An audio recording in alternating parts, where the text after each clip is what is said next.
In soul-level success, you'll discover how to break free from burnout and awaken your true potential. Through real-life stories and powerful insights, this book will guide you on a journey of self-discovery, healing, and transformation. Get ready to shift your reality and unlock the success that comes from within.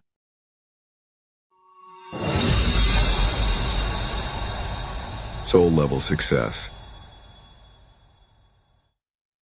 Introduction. Success. It's a word that gets thrown around so often it can lose its meaning. We talk about climbing the corporate ladder, hitting financial milestones, and achieving the picture-perfect life. But how often do we stop and ask ourselves, what does success truly feel like? For many, success looks like the big house, the flashy car, or the promotion at work.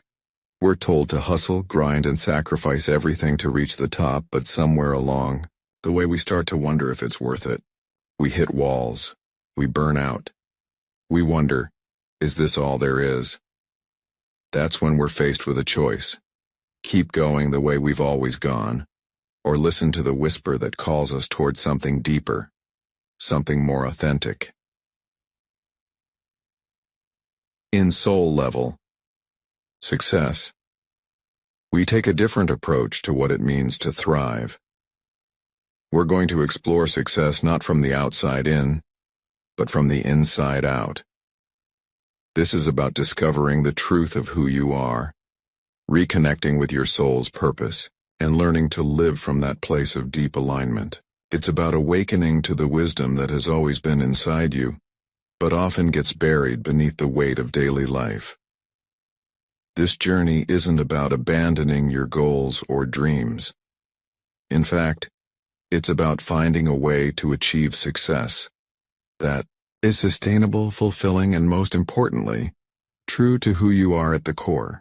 It's not about external validation or constantly chasing more, but about creating a life where you feel whole, mind, body, and spirit.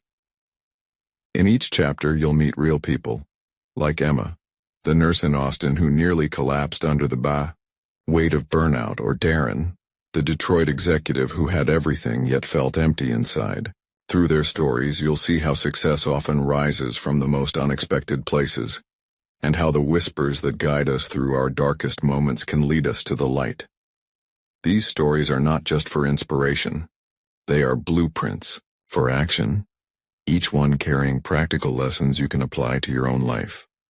As you read, you'll be invited to ask yourself the same powerful questions that transformed their lives. What do I truly need right now? How can I align my actions with my deepest values? What would it look like to create a life of soul-level success? You'll discover that true success doesn't come from a checklist or a title.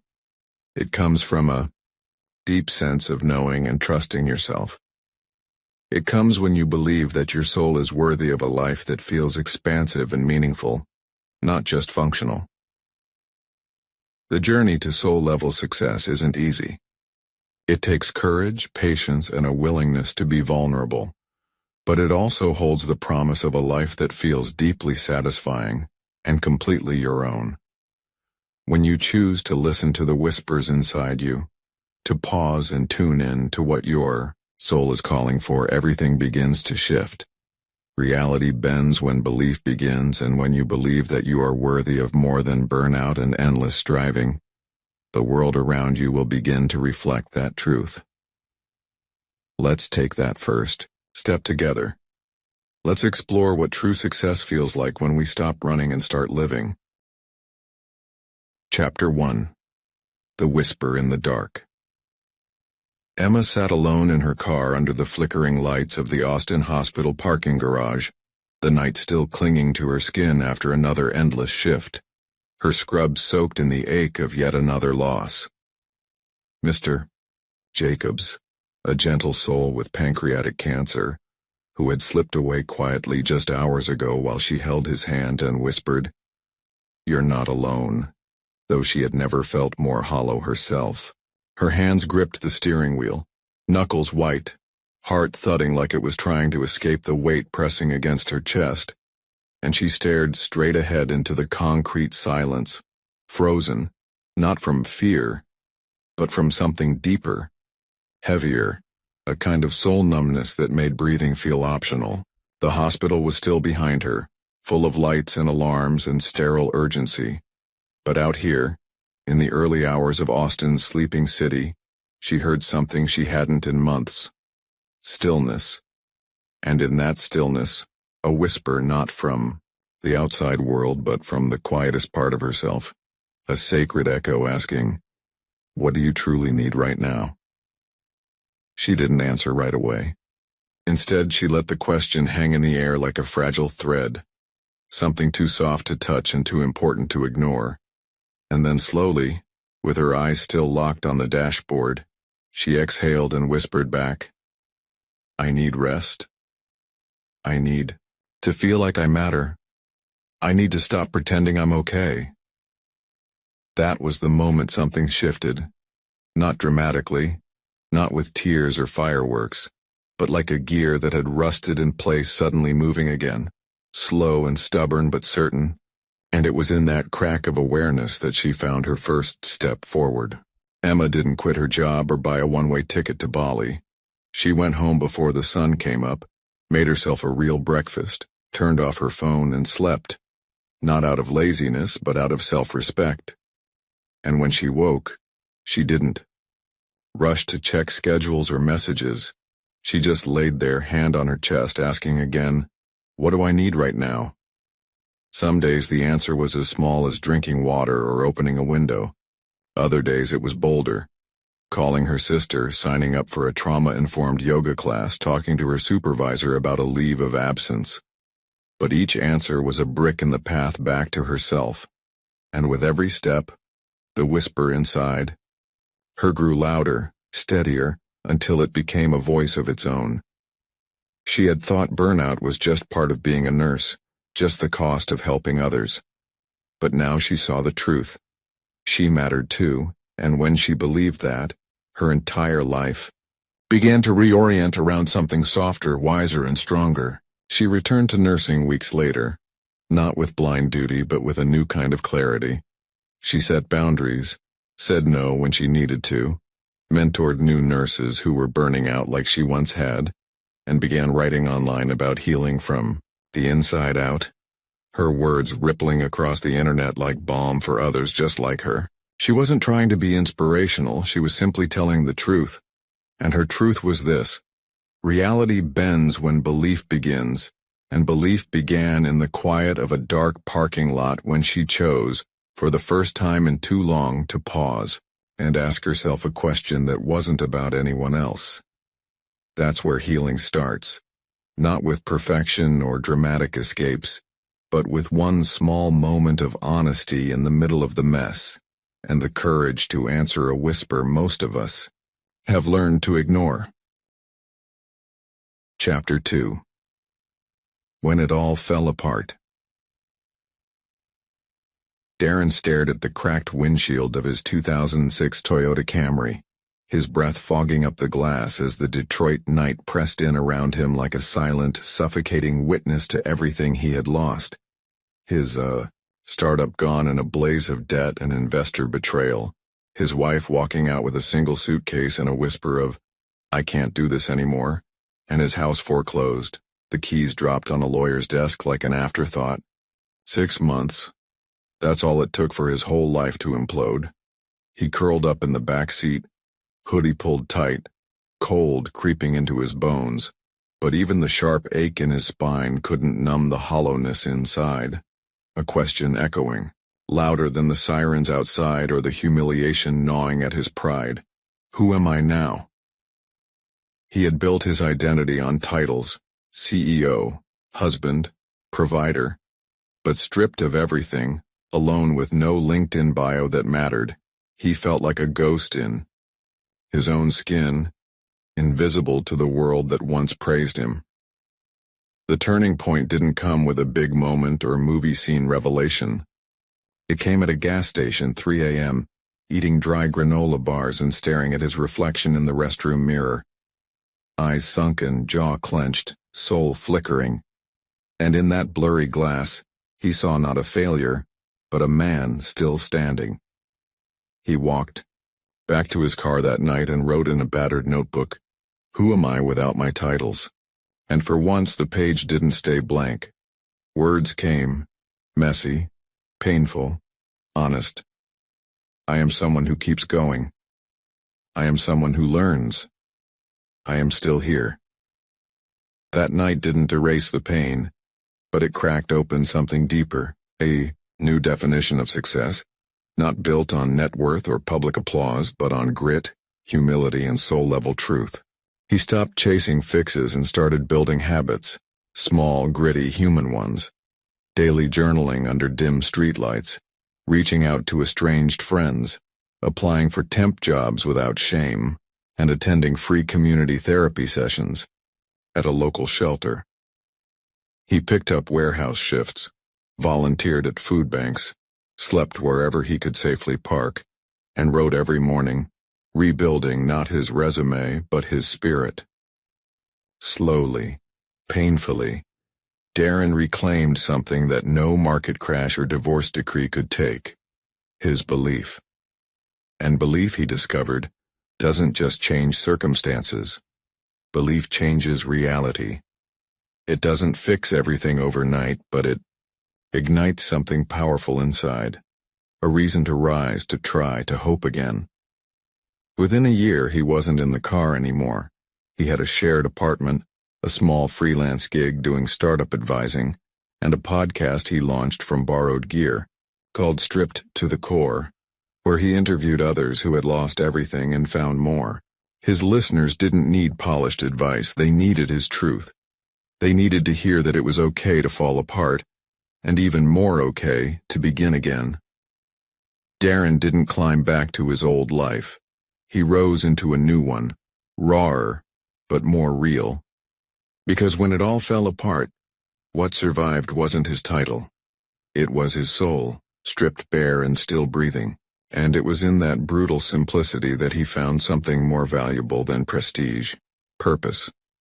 He still journals every night, still asks himself, "Who am I without the noise?"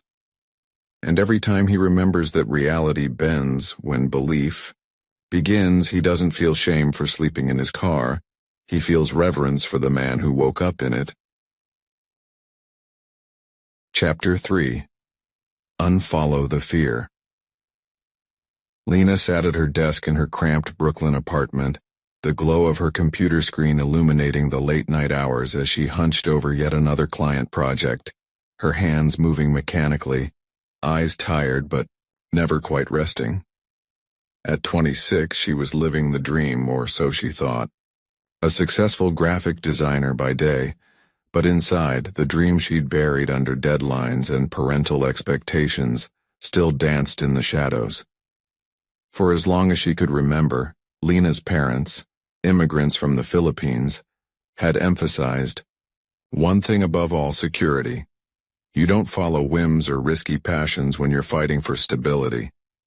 And while Lena loved design, she secretly craved something different.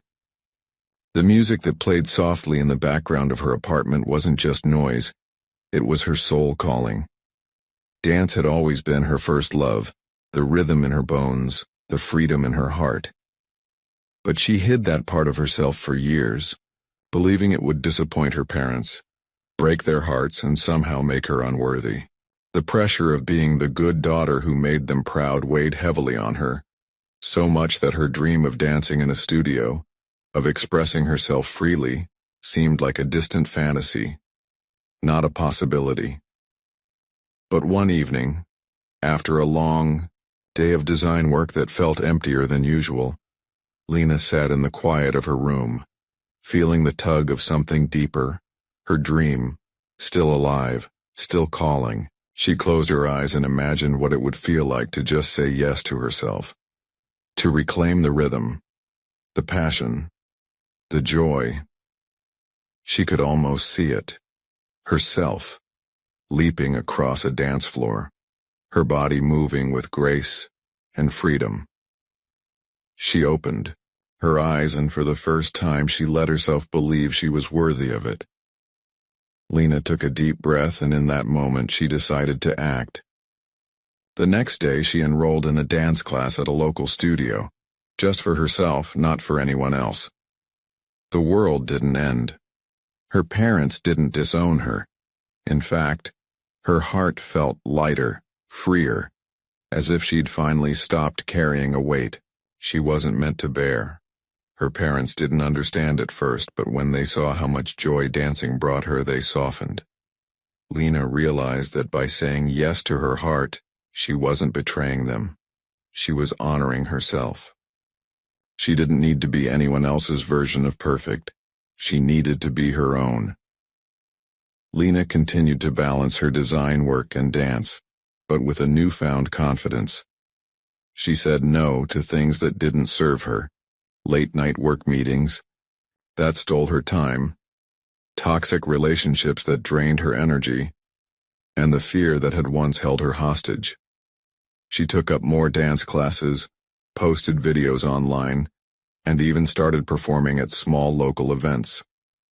Little by little, her world transformed, becoming more aligned with who she was at her core.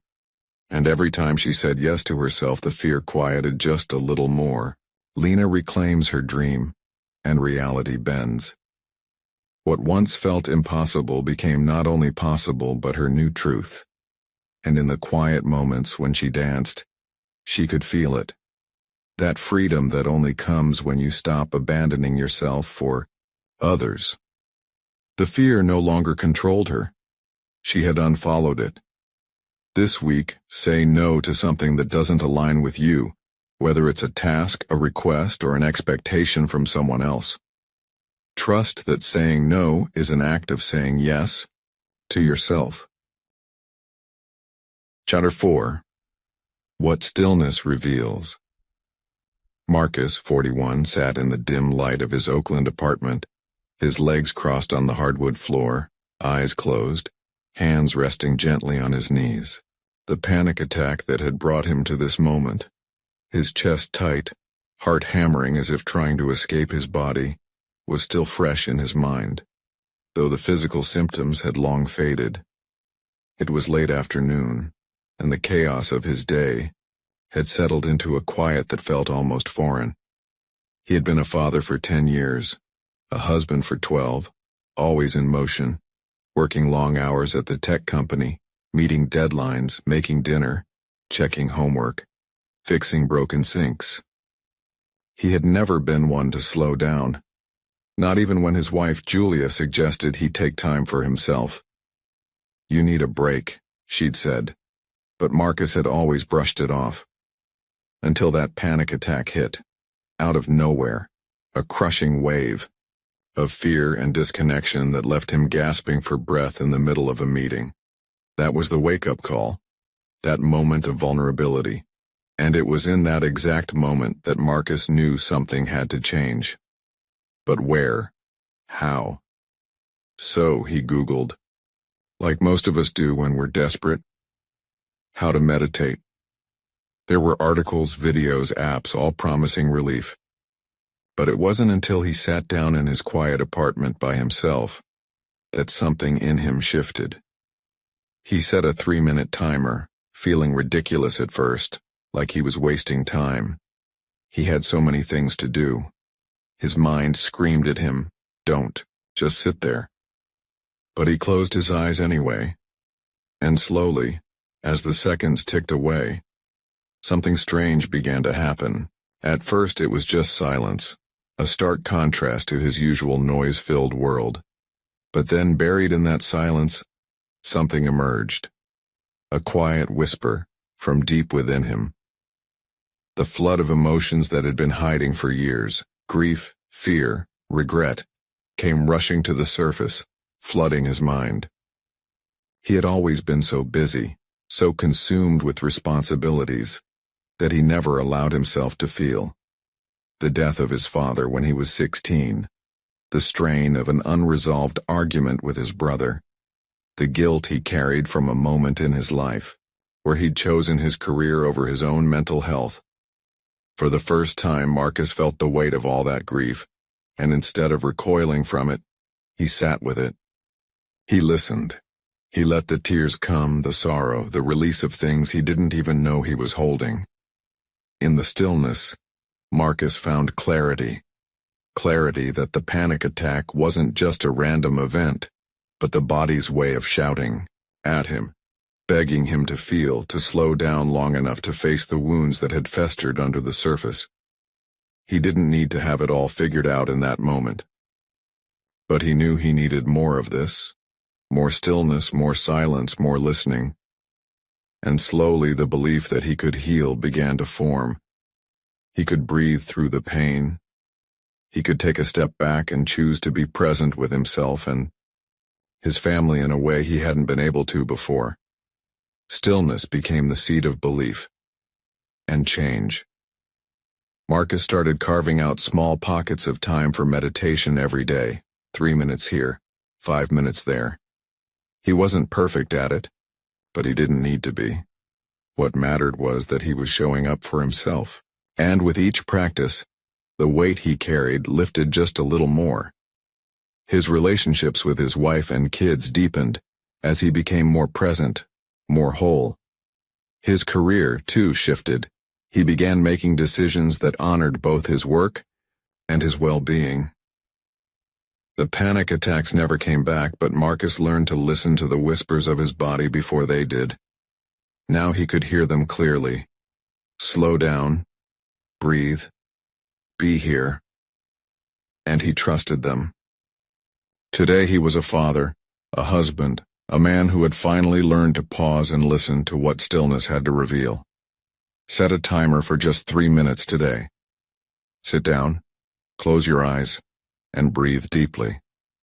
No distractions, no rush. Just sit. Let the stillness reveal what you've been carrying, and listen to the whispers beneath the noise. Chapter 5. Built for the Storm. Jasmine sat on the cold floor of her garage in Miami, surrounded by boxes of wax and jars that had once seemed like simple supplies, but now represented a fragile dream she was determined to build. At 33, she had been through more than most people could bear in a lifetime. She'd been a mother for nearly half of it, but it wasn't until her marriage crumbled under the weight of violence and control that she discovered the strength she'd always had deep inside her. The bruises were easy to hide. The isolation was harder, but it wasn't until she left him, fleeing with her 5-year-old daughter in the middle of the night, terrified of what might come next, that Jasmine realized the true extent of her own resilience. With nothing but a broken heart and a handful of bills to her name, she started over. Miami was bright and beautiful, but it felt like a new world, one that she wasn't sure she belonged in. Still, she refused to let fear dictate her future. It was a chilly night when Jasmine found herself on the floor of her garage, a quiet corner of her new life where she finally began to unpack the pieces of herself that had been lost in the chaos. It wasn't much, just the supplies she had, bought with her last bit of savings, her hands trembling slightly as she melted wax and poured it into jars. But as the first candle flickered to life in the darkness, something shifted inside her. She realized as she watched the flame dance that her strength had been forged in the very storm that had threatened to tear her apart. With each flicker of the candle, Jasmine was reminded of how far she had come. She was a survivor, not by accident, but by choice. And that belief in her own resilience began to reshape her future in ways she couldn't yet imagine. She spent every free moment after work and caring for her daughter, pouring candles, experimenting with scents, and learning the ins and outs of running a small business. It was tough, balancing motherhood and entrepreneurship, but Jasmine knew that building this business wasn't just about making money. It was about making herself whole again. It was about proving to herself that she could rise above the ashes and create something beautiful. One candle at a time, Jasmine rebuilt not just her life, but her sense of self-worth. The business started small, just a few sales here and there. But the more she poured her heart into each candle, the more her belief in herself grew. Soon, orders started to come in from people she didn't even know. And every time she sealed a box to ship, she felt the power of her own story. A woman who had risen from the pain of her past and found purpose in the process. Jasmine's journey was far from over, but she no longer feared the future. She had learned to trust herself in ways she never had before. And that trust was what allowed her to keep moving forward, even when life got tough. She wasn't just building a business. She was building the life she had always dreamed of. One that was no longer defined by the past but instead by the strength she had found within it. Reality bends when belief begins, and Jasmine's belief in her resilience reshaped her future, lighting the way to a life she had once thought was impossible. And as she watched the last candle burn down to a soft glow in the quiet of her garage, she knew that the storm had passed and she was stronger for having weathered it. Write down 3 ways your past pain has shaped your strength. Reflect on the lessons you've learned through adversity and how they've prepared you for the future. Chapter 6. Reality Bends When Belief Begins. Chris, 22, from Phoenix, Arizona, had been told he'd never walk again. A car accident had shattered not just his body, but his entire future. The doctor said it, blunt, cold, final, "You'll never walk again." It was one of those moments when the world collapses around you, leaving only a hollow echo of who you thought you were. The first few weeks in the hospital had been a blur of painkillers, surgeries, and endless pity. But it wasn't the physical agony that tore at Chris's soul. It was the quiet desperation of knowing that the life he'd been building was slipping away piece by piece. But somewhere, buried under the weight of despair, was a spark, a whisper. It wasn't a loud, grand declaration. It wasn't a rallying cry. It was softer, almost hidden, like a voice too faint to hear at first. "You're not done yet." He clung to those words as if they were his last lifeline. It wasn't the doctors who kept him going. It was his own stubbornness, his unwillingness to let an accident define his entire existence. His rehab sessions were brutal. Every day felt like an uphill battle as he forced himself to stretch muscles that hadn't worked in months, trying to lift his legs even just an inch, trying to make his feet obey. Pain became a constant companion. But so did something else: affirmations. Every morning Chris would repeat to himself, "I am stronger than I know. My body is healing. I am capable." The words weren't magic, but they shifted something in him. A quiet power that grew every day. He could feel it in the way his heart beat faster when he pushed himself, in the way his body responded to every ounce of effort. And then, one day, in the middle of a grueling rehab session, something changed. Chris took a step. Just one. But it was enough. His foot hit the ground with a soft thud, and the room fell silent.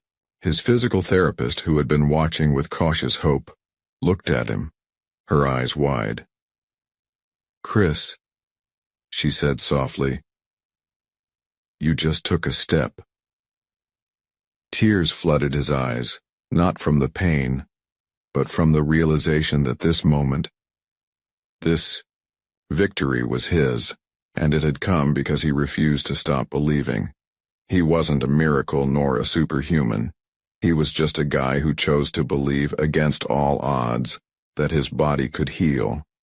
And in that belief, reality bent.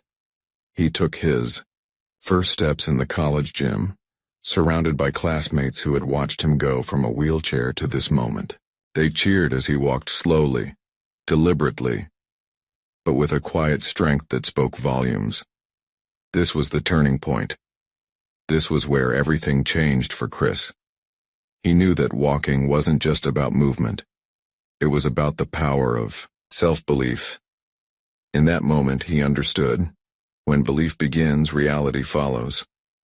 It's not always easy, it's not always fast, but it's always possible. That day Chris made a promise to himself. No one would tell him who he could or couldn't be, especially not based on what had happened. Reality bends when belief begins. And in that gym, with every step he took, Chris was rewriting his story. One foot in front of the other, each step stronger than the last. Create one personal mantra today, something that speaks to your heart and reflects your deepest belief in your strength. Repeat it every morning, no matter what the day holds. Let it ground you, let it guide you, let it remind you that belief is where it all begins. Chapter 7. Healing in the Mirror. Tasha stood in front of the bathroom mirror, the steam from her shower slowly dissipating, but still, her reflection felt like a stranger. She studied her face, the soft lines around her eyes, the slight gray. In her hair, the wisdom that had come from a life lived, but also the heaviness. It had taken years for her to see herself as more than the sum of her past mistakes. At 38, living in Atlanta, she was everything the world saw. A strong, successful woman with a good job, a beautiful home, and a daughter, Mia, who looked up to her with pure adoration. But behind closed doors, Tasha carried a weight so heavy, she barely spoke of it. Her addiction to alcohol and drugs had ruled her life for far too long, and no one knew how deep it had gone. She had convinced herself that the lie of a perfect past was the only one that could hold her family together. She was a mother now. She couldn't afford the messiness of who she'd been. But when Mia, who was only 8, asked her the question that cracked everything open, Tasha's carefully constructed walls crumbled. One rainy Saturday morning, as they sat in the kitchen, Mia had looked at her with wide, innocent eyes and asked, "Mom, did you ever make mistakes?" The question hit her like a freight train, and for a split second Tasha froze. Her throat tightened, and memories of old scars surged forward. She had been waiting for this moment, this exact moment, when Mia would start to see beyond the glossy surface of Tasha's life. She hadn't been ready, but in that heartbeat Tasha understood. She didn't have to hide anymore. With a shaky breath, she turned to her daughter, sitting there in her bright yellow dress, unaware of the storm she'd just stirred. "Yes, baby, I made mistakes. Big ones," she said softly. The words felt foreign on her tongue, but they were true. Tasha had tried to outrun the shame, covering it up with achievements and praise from others. But Mia's simple question forced her to face the past that had clung to her like a shadow.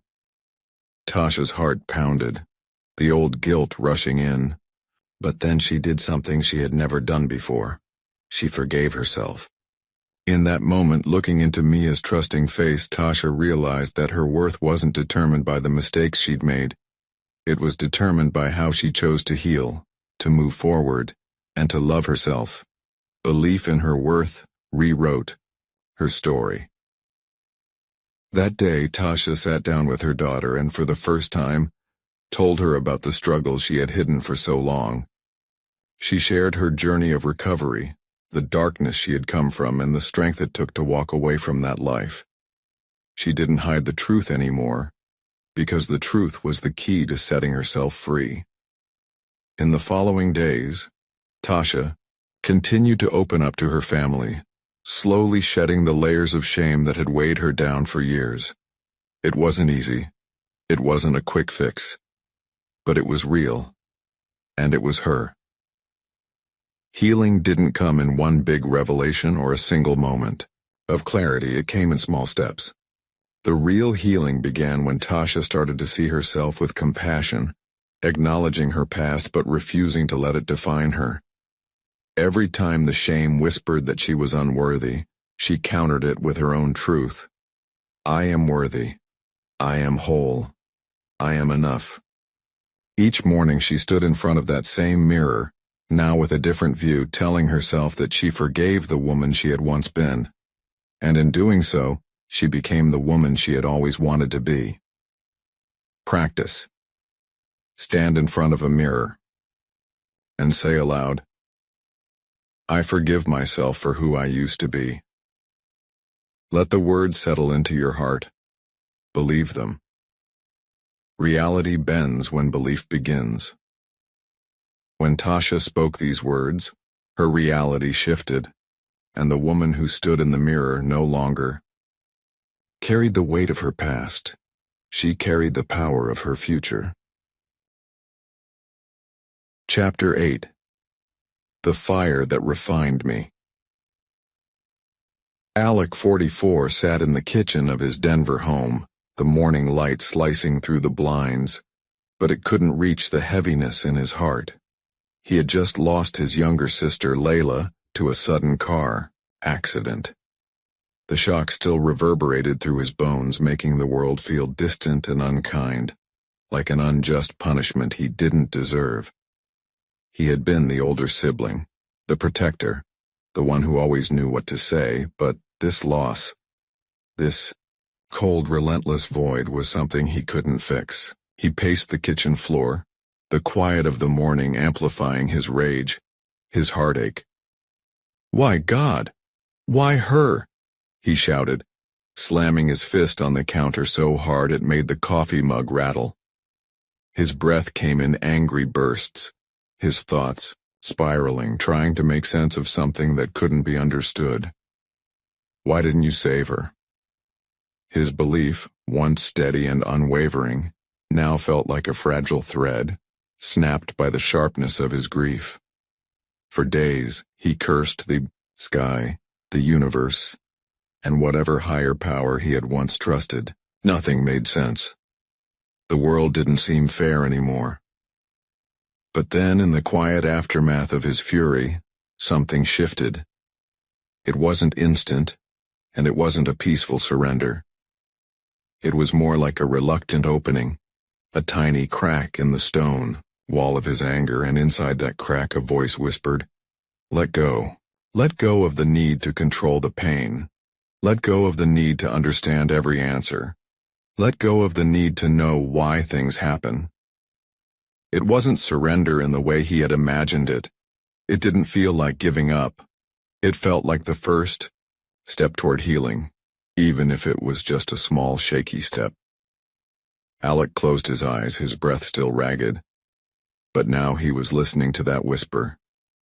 He let the tears come, not as a sign of defeat, but as a release of all the tightness he had held for so long. He sat there, not knowing how to pray or what to say, but in that moment he knew that grief, when allowed to be felt without resistance, could become sacred ground. He didn't need to know the answers. He just needed to be with the pain, to feel it.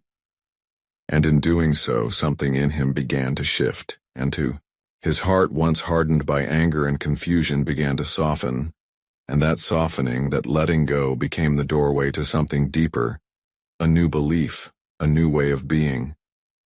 Alec didn't have all the answers, but he no longer needed to. For the first time, he allowed himself to simply trust that somewhere, somehow, the universe was holding him. Letting go opened the door for belief. His grief didn't disappear, but it transformed, became something he could walk through with open hands, no longer clenching tightly to the need for control or the burden of understanding it all. It became part of his journey, not something he had to conquer. And in that release, Alec found a peace he hadn't known was possible, a peace born of surrender, of not knowing, and of trusting that the universe was bigger than his grief. Write a letter to life. Don't edit, don't judge, just let go and release. Tell life everything, the anger, the pain, the confusion, the hope. Let it all flow onto the page. No one else needs to see it. Just write. In doing so, you may find that surrender is the key to your own freedom. Chapter 9. The Life That Was Waiting. Sierra had spent years in the polished halls of corporate law in Nashville, Tennessee, chasing deals and climbing ladders, her life dictated by deadlines and expectations, never quite feeling herself within the sharp suits and conference rooms. At 31, she had reached the peak of her success, or so she was told, a prestigious position at one of the city's top firms, a salary that paid for everything she wanted, and a life full of status and security. But in the quiet moments, away from the boardroom, Sierra knew something was missing, something that wasn't measured by titles or wealth but by a deeper, more soulful longing she couldn't ignore. For years she'd brushed it aside, convincing herself that her work was important, that stability was all she needed. Yet as time passed, the whispers of her intuition grew louder, whispers that told her there was a different path waiting for her, a path filled with purpose and alignment. One evening, after another grueling day in court, Sierra found herself standing on the balcony of her downtown apartment, the city lights flickering below her. She was exhausted, not just physically but emotionally, and the weight of 1,000 decisions that didn't align with her soul began to bear down on her. It was in that moment of complete stillness, as the city hummed in the distance, that she felt it, the unmistakable pull to something greater. She closed her eyes, took a deep breath, and finally listened. What would happen if you stopped ignoring it? The question hit her like a wave. Sierra had always dreamed of opening a retreat center, a place for healing, reflection, and connection. But the fear of failure, the unknown, and the expectations of those around her had kept her stuck in the safe, familiar life she'd built. But now, standing on that balcony, something inside her snapped. She realized she couldn't live another day ignoring what her heart was calling her to do. The next morning she gave her notice at the law firm. The decision felt terrifying and exhilarating all at once, like jumping off a cliff without knowing if there was a net below. But with every step she took toward her new reality, the fear began to dissipate, replaced by a growing sense of clarity. Sierra moved to a small property outside Nashville, a place surrounded by nature, and began transforming it into the retreat center she had always dreamed of. The work wasn't easy. She had to learn how to manage a business, design healing spaces, and market her offerings, but with every challenge her sense of purpose grew stronger. She built the retreat from the ground up, blending her legal skills with her new passion for holistic health and mindfulness. She welcomed guests from all walks of life, people seeking healing and peace, and every single moment reminded her that this was the life she had been waiting for. Her intuition, which she had ignored for so long, had led her to the truth. When you follow your heart, the universe aligns to support you. As Sierra stood at the entrance of the retreat center on its opening day, watching the first guests arrive, she felt an overwhelming sense of peace. She had stepped into her true calling, leaving behind the life of corporate law that never truly resonated with her, and in its place, she had created a life of purpose, connection, and alignment. Belief brings clarity. Clarity creates new reality. Sierra's clarity didn't just show her what she was capable of. It showed her that the life she had always wanted was already waiting for her, and all she had to do was trust it. What's one thing you've wanted to try but have avoided? Today, take one small step toward it, whether that's researching, talking to someone who's done it, or simply taking time to dream about it. Small steps lead to big shifts. Chapter 10. You Are the Miracle.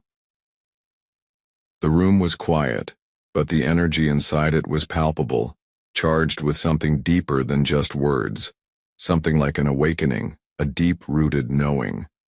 Across the pages of emails, comments, and stories from readers, one truth had emerged again and again. You are the miracle you've been waiting for. There were stories from all walks of life, people who'd lost everything only to rebuild with nothing but belief. Single parents who fought through exhaustion and doubt to create a life for their children. entrepreneurs who had failed over and over but still kept coming back, refusing to believe that no meant never. I remember one story in particular from Jessica, a 32-year-old mother of two from New York. She'd been stuck in a job she hated, battling depression, unsure of what her life even meant, beyond the routine of survival. But one day she stopped in the middle of a busy street and thought, what if I've been the one holding myself back all along? That question was the spark that changed everything. She started a side business in her living room, and now, 3 years later, that same business has grown into a thriving online platform helping women reclaim their health.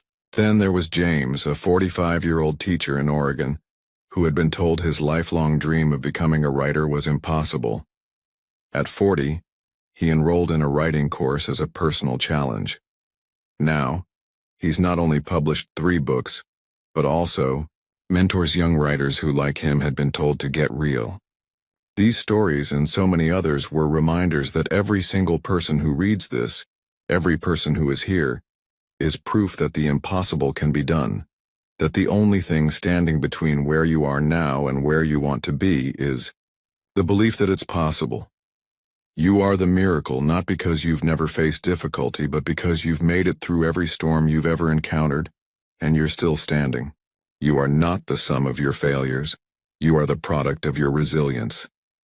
You have already overcome what you thought you couldn't, and that is the miracle you've been seeking all along. The truth is, reality bends when belief begins, and when you choose to believe in yourself, even in the midst of uncertainty, you unlock the door to your own greatness. You have always been enough. The life you've been waiting for is right here, within you. It always has been. And now, as you look at the person you've become, it's time to own your story. You've earned it. Practice. Take a moment and write down 3 times in your life when you overcame something you once thought was impossible. Reflect on these victories, small or large, and remember, you didn't just survive, you thrived. That's the miracle within you, and that's the power you carry forward. The journey has always been about you, and the best is yet to come. Conclusion: the journey never ends. As Emma discovered in the dark stillness of that parking lot, and as so many others have learned along the way, the path to soul-level success is not paved with perfection or clear skies. It's built from the small, often unnoticed moments of pause, the deep breaths in between the chaos and the whispers we choose to listen to when the world feels too loud. This journey is about more than professional milestones or material gains. It's about waking up to the truth within, about realizing that our worth is not tied to our work or our productivity, but to our ability to align with the deepest parts of ourselves. The truth is that success, true success, is born not from the external accolades but from the internal shifts, the realizations, and the moments of clarity that allow us to live in harmony with our soul's deepest desires. And, like Emma or Darren or anyone who has walked this path, you too are invited to take the pause to ask the question, what do I truly need right now? And to trust that when you truly listen, your reality will begin to shift. Reality bends when belief begins. Believe that you are worthy of peace. Believe that you are worthy of rest. Believe that you are worthy of feeling whole. And as you continue forward on this journey of life, remember that soul-level success is not a destination to be reached. It is a living, breathing process that evolves with each passing day. Every step, no matter how small, every choice to show up for yourself, every act of kindness you offer to your own heart, it all matters. You are the architect of your own life, and you have the power to build it from the foundation up. So, what's next for you? What do you truly need right now? The answer is in your hands, and when you listen, you'll find that the whisper can become your guiding voice, leading you towards the life you've always dreamed of. The journey never ends, but it's always worth the walk.